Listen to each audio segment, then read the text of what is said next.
अब भारत आतंकी हमलों के बाद चुप नहीं बैठता है। सर्जिकल स्ट्राइक करके, एयर स्ट्राइक करके, ऑपरेशन सिंदूर करके भारत मुंह तोड़ जवाब देता है।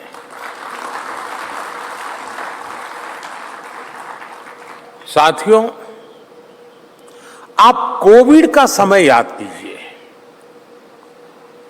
जब दुनिया जिंदगी और मौत के साए में जी रही थी, जब दुनिया ये सोच रही थी कि इतनी बड़ी आबादी वाला देश इतने बड़े संकट से कैसे बचेगा, और लोगों को तो लगता था कि हिंदुस्तान के कारण दुनिया डूब जाएगी। तरह तरह के कयास लगाए जा रहे थे, लेकिन भारत ने हर कयास को गलत साबित करके दिखाया। हमने मुकाबला किया, हमने तेजी से अपनी वैक्सीन बनाई, हमने रिकॉर्ड समय में वैक्सीन लगाई और इतने बड़े संकट से बाहर निकलकर हम फास्टेस्ट ग्रोइंग मेजर इकोनॉमी बन गए।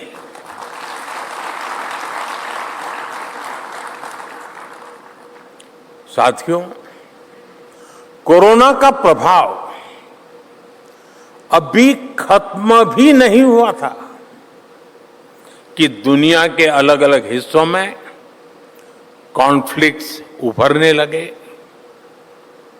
हेडलाइंस में युद्ध की खबरें छाने लगी। अब एक बार फिर सवाल उठा कि भारत की ग्रोथ का क्या होगा, और भारत ने ऐसे संकट के काल में भी एक बार फिर सारे कयासों को गलत साबित कर दिया। Bharat fastest growing major economy बनकर आगे बढ़ता रहा। बीते 3 सालों में भारत की एवरेज ग्रोथ 7.8% रही है। ये अभूतपूर्व है, अप्रत्याशित है। अभी 2 दिन पहले ही मर्चेंडाइज एक्सपोर्ट के आंकड़े आए हैं।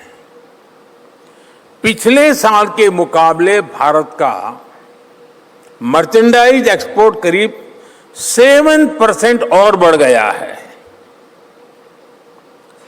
पिछले वर्ष भारत ने करीब 4.5 लाख करोड़ रुपए का एग्रीकल्चर एक्सपोर्ट कर दिया है। कितने ही देशों की अस्थिर रेटिंग्स के बीच S&P ने 17 साल के बाद, आफ्टर 17 इयर्स, भारत की क्रेडिट रेटिंग को अपग्रेड किया है।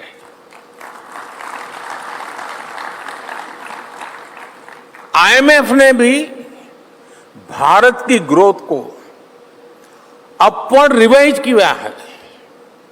कुछ दिन पहले ही गूगल ने भारत के AI स्पेस में $15 बिलियन के बड़े इन्वेस्टमेंट की घोषणा की है।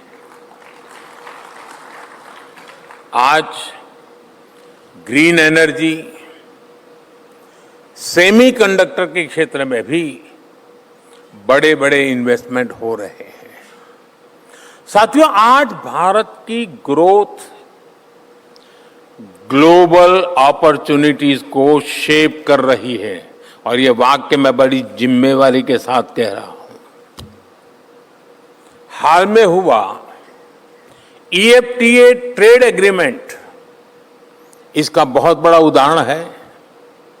यूरोप के देशों ने भारत में $100 बिलियन के इन्वेस्टमेंट का कमिटमेंट किया है। इससे भारत में बड़ी संख्या में जॉब्स क्रिएट होगी। कुछ ही दिन पहले यूके के पीएम मेरे मित्र स्टारमर अपने सबसे बड़े बिजनेस डेलीगेशन के साथ भारत आए थे। ये दिखाता है कि दुनिया आज भारत में अपने लिए कितने बड़े अवसर हैं वो बड़ी आशा के साथ देख रही है। आज G7 देशों के साथ हमारा ट्रेड 60% से ज्यादा बढ़ चुका है। पूरी दुनिया आज भारत को रिलायबल, रिस्पॉन्सिबल और रेजिलिएंट पार्टनर के रूप में देख रही है। इलेक्ट्रॉनिक्स से लेकर फार्मा तक, ऑटोमोबाइल से लेकर मोबाइल मैन्युफैक्चरिंग तक निवेश की लहर भारत में आ रही है। यही इन्वेस्टमेंट भारत को ग्लोबल सप्लाई चेन का एक नर्व सेंटर बनाने में मदद कर रहा है। साथियों, इस समिट में आप एज ऑफ द अननोन इस विषय पर चर्चा कर रहे हैं। दुनिया के लिए एज ऑफ द अननोन एक अनसर्टेन चीज हो सकती है, लेकिन भारत के लिए ये अपॉर्चुनिटीज का गेटवे है। युगों से भारत ने अनजान रास्तों पर चलने का साहस दिखाया है। हमारे संतों ने, हमारे वैज्ञानिकों ने, हमारे नाविकों ने हमेशा ये दिखाया है कि पहला कदम ही परिवर्तन का प्रारंभ होता है। चाहे टेक्नोलॉजी हो, कोरोना वैक्सीन की जरूरत हो, स्किल मैन पावर, फिनटेक या ग्रीन एनर्जी सेक्टर हो, हमने हर रिस्क को रिफॉर्म में, हर रिफॉर्म को रिजिलियंस में और हर रिजिलियंस को रिवॉल्यूशन में बदला है। अभी हाल ही में आईएमएफ चीफ ने कहा है कि वो भारत में रिफॉर्म्स की बोल्डनेस से बहुत उत्साहित है। उन्होंने एक एग्जाम्पल भी दिया और आपको मालूम होगा कि भारत में एक समय रिफॉर्म हुआ था। एक इकोसिस्टम, उसके गीत बहुत गाता रहता है। हमारे मित्र हंस रहे हैं वहां, लेकिन वो कंपल्सन के कारण था और वो भी कंपल्सन आईएमएफ का था। आज रिफॉर्म हो रहा है कन्विक्शन के कारण, और वही आईएमएफ कह रहा है कि रिफॉर्म का भारत का जो बोल्डनेस है उसको नोटिस कर रहे हैं। और आईएमएफ चीफ ने एक एग्जाम्पल भी दिया है कि हर कोई कह रहा था कि मास लेवल पर डिजिटल आइडेंटिटी देना संभव नहीं है, लेकिन भारत ने सबको गलत सिद्ध करके दिखाया।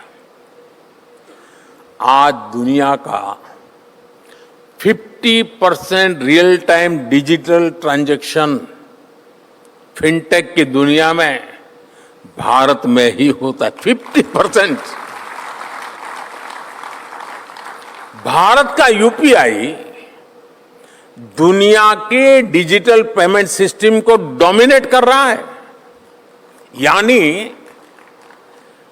हर प्रिडिक्शन, हर आकलन से बेहतर करना, ये आज भारत का मिजाज बन चुका है। मैंने स्वभाव शब्द प्रयोग नहीं किया, मैंने मिजाज कहा है। और मोदी है तो मिजाज की बात करता है।